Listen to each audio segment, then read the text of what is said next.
హల్లెలూయా. గట్టిగా చెప్పండి, నాకంటే ఓపిక తీసుకోండి. హల్లెలూయా. దేవుని పరిశుద్ధ నామములు ప్రభునందు అందరికీ యేసుక్రీస్తు ప్రభు వారి నామంలో హృదయపూర్వకంగా నామాలు తెలియజేస్తున్నాను. నిజంగా చాలా సంతోషకరమైనటువంటి సందర్భం. చాలామంది నిజంగా మరి 6 మాటలు చాలా చక్కగా వర్ణనాత్మకంగా మరి చాలా చక్కగా చదువుకుంటారు.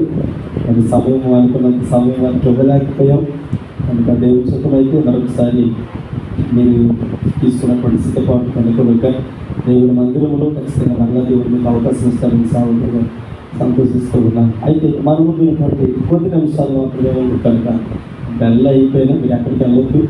ఖచ్చితంగా నా అరగంట నేను తీసుకుంటాను.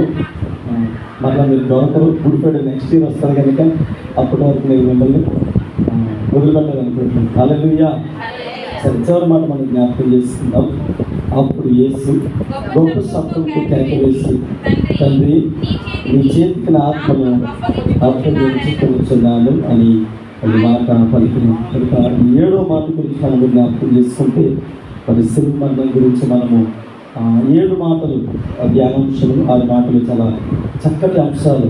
క్షమాపణ కానీ లేదా వారి మనసు కానీ ప్రేమ ఆప్యాయతలు బంధాల యొక్క విలువలు కానీ యేసుక్రీస్తు ప్రభు వారికి ఉండేటువంటి మరి పరిచయం మీద ఉండేటువంటి భారము బాధ్యత మరి మనకు తెలుసు. తప్పించినటువంటి అంటే బైబిల్ గ్రంథాన్ని చదివే దినాలు మొదలుపెట్టి మీరు భక్తి దినాలు ప్రారంభించబడింది.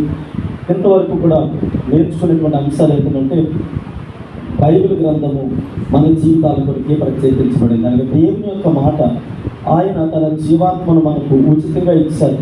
నేల మట్టిని తీసి జీవాత్మను మనలో కూడి మనలను ఆయనకు అనుకూలంగా పెంచాలని, ఆయనకు అనుకూలంగా ఉండాలని తన ప్రేమను ఉచితంగా ఇచ్చినటువంటి దేవుడు.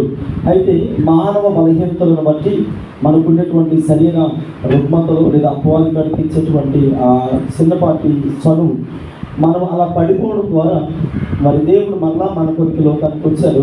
మనల్ని విడిచిపెట్టిన ఇష్టం లేక లోకానికి వచ్చి మనల్ని వెంబడిస్తూ ఉన్నారు. ఆ చివరి మాటలో ఉండేటువంటి మాదిరికరమైనటువంటి ప్రార్థన ఏంటంటే మరణమును ఆయన మరి ఇంకేమిస్తున్నటువంటి మాట మనం జ్ఞాపకం చేసుకుంటాం. చూడండి, ఇక్కడ దైవజనుడైన పౌలు గారు ఇలా మాట్లాడుతారు.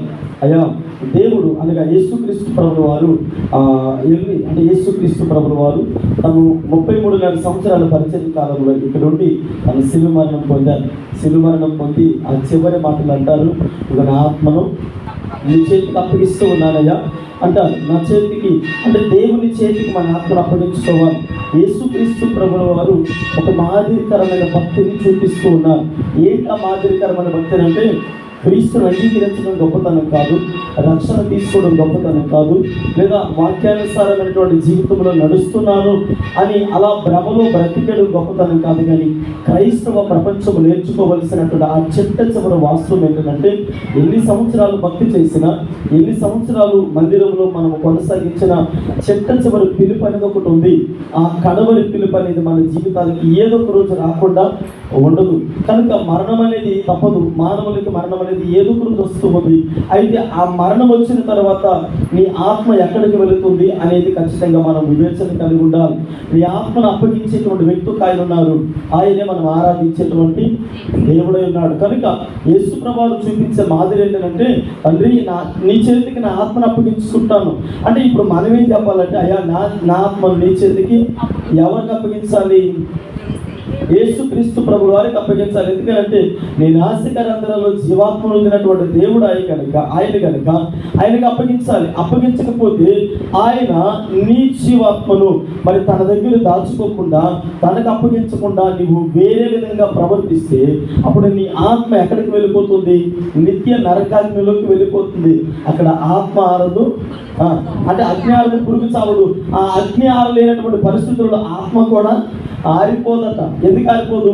ఈరోజు మనుషులుగా సజీవులుగా ఉన్న మనము దైవజనుడు పౌలు అంటాడు, అయ్యా మీరు ఆత్మని ఆర్పకండి. ఆత్మను ఆర్పిస్తూ ఉన్నాం.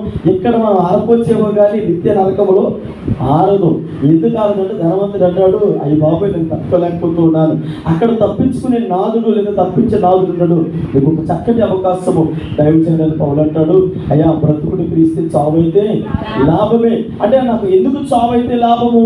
నేను దేవుని కొరకు, అంటే దేవునిలో చనిపోతే మంచిది. క్రీస్తునందు మృతులైన వారు ధన్యులు, వారు దేవునితో లేపబడతారు. నీ ఆత్మ దేవుని ఎందుకు వెళితేనే మంచిది, లేదా రీతి నరకాగ్నిలోకి వెళ్ళిపోతుంది. చివరి మాట ఉండేటువంటి అర్థం అది.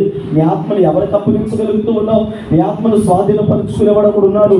భ్రమపరిచే ఆత్మ, నేను తప్పుద్రవను నడిపించే ఆత్మ ఒకటి ఉంది. ఒకవేళ నువ్వు భ్రమపడితే ఖచ్చితంగా బైబిల్ గ్రంథంలో చాలా మంది దైవజనులు, మామూలు వ్యక్తులు కాదు, దైవజనులే, గొప్ప విశ్వాసాలుగా పిలవడం వారి, ప్రవక్తనీయులు ప్రవక్తలుగా పిలవడిన వారి, దేవుని చేత అభిషేకం పొందినటువంటి రాజులే, వారి ఆత్మలను నిత్య నరకములో అలా పాల్పొందులు పొందారు. అంటే ఎందుకు దేవుని, అంటే మన దగ్గర ఉన్నటువంటి ఆత్మ దురాత్మకు అప్పగించబడుతుంది. అంటే ఎగ్జాంపుల్ మీకు తెలుసు, సౌలు యొక్క ఆత్మ మరి దేవుని యొక్క ఆత్మ తొలగిపోయి దురాత్మకు అప్పగించబడ్డాడు. కనుక అతడు మరణము, తన మరణాన్ని తనే కోరి తెచ్చుకున్నాడు. కనుక మీ ఆత్మలు ఎవరికి అప్పగించాలనుకుంటూ ఉన్నారు అన్నారు. నా మనసునండా మా ఆయన ఉన్నాడండి అంత ఎవరున్నారు? మనసులు ఉండడం, మీ ఆయన ఉండడం మంచిదే, ఆ తర్వాత మీ కుటుంబం ఉండడం మంచిదే. అయితే నేను చచ్చిపోయినా సరే ఆత్మ ఎక్కడే తిరుగుతాను. కొంతమంది తల్లులు ఏమంటారంటే, ఇదిగో నువ్వు కానీ ఏం చేస్తావు, చచ్చిపోయినా ఎక్కడ ఉంటారు? ఇంటి దగ్గర కూర్చుంటారు. ఇంట్లోకి మరొకరు రావడానికి కూడుకొని ఒప్పుకొని అంటారు. చచ్చిపోయినా ఎక్కడే ఆత్మ తిరుగుతారంటే, అలాంటి పరిస్థితులు అయితే దేవుడు నీకు అలాంటి అవకాశం దేవుడు ఇవ్వలేదు. నీ ఆత్మని ఆయనకైనా అప్పగించాలి, లేదా నిత్య నరకంలోనైనా అంచులు పౌలు అంటారు, అయ్యా నా ఆత్మనికి విడిచిపెట్టదు, నిత్య నరకానికి వెళ్ళదు, నేను చనిపోవడం మంచిదే, నాకు ఇష్టమే, నా ఆత్మనికి అప్పగించుకుంటానని యేసుక్రీస్తు ప్రభువు వారు చెప్పారు. అలానే పౌలు గారు కూడా చెప్పారు. ప్రకటన గ్రంథంలో ఒక మాట ఉంది, 21వ అధ్యాయము 8వ వచనంలో ఇలా రాయబడి ఉంది. అక్కడ దేవుని యొక్క మాటలు మనం జ్ఞాపకం చేసుకుంటూ దైవజనుడైన యోహాను గారు ఇలా మాట్లాడుతూ ఉన్నారు. 21వ అధ్యాయం, అమ్మా పిల్లవారును, అవిశ్వాసులను, అసహ్యులను, నరహంతకులను, వ్యభిచారులను, మాంత్రికులను, విగ్రహారాధికులను, అబద్ధికులను, వీరందరూ కూడా అక్కడికి వెళ్ళిపోతారట. అగ్నిగంధకముల మధ్యలో కాలినటువంటి ఆత్మగారి ఉండాలనుకుంటే నీ ఆత్మని జాగ్రత్తగా దాచుకున్న లోకానుసారమైనటువంటి కార్యకలాపాల్లో త్రూలి ములిగి చక్కగా హ్యాపీగా బ్రతకొచ్చు. దేవుని మందిరంలో పెద్ద శ్రద్ధ పడవలసిన అవసరత లేదు. పాపం మా సెక్రటరీ గారు ఎంతో ప్రయాసపడి అన్ని విధాలుగా తయారు చేసుకుని ప్రార్థన కోసం ఆహారాలను అందరూ రావాలంటారు, కానీ కొందరే వస్తారు. మరి వచ్చిన వారి ఆత్మ ఎక్కడికి వెళ్తుందో నాకైతే తెలియదు, రాని వారి ఆత్మ ఎక్కడికి వెళ్తుందో కూడా. కనుక దేవుని బిడ్డలుగా మనం ఏం చేయాలి? మన ఆత్మకి ఉత్తరవాదులు మనమే ఖచ్చితంగా లెక్క అప్పు చెప్పాలి. యేసు ప్రభువు బాధ్యత కలిగినటువంటి వ్యక్తి కనుక ఆయన తండ్రి, ఈ ఆత్మ మీ చేతికి అప్పగించుకుంటూ ఉన్నాను.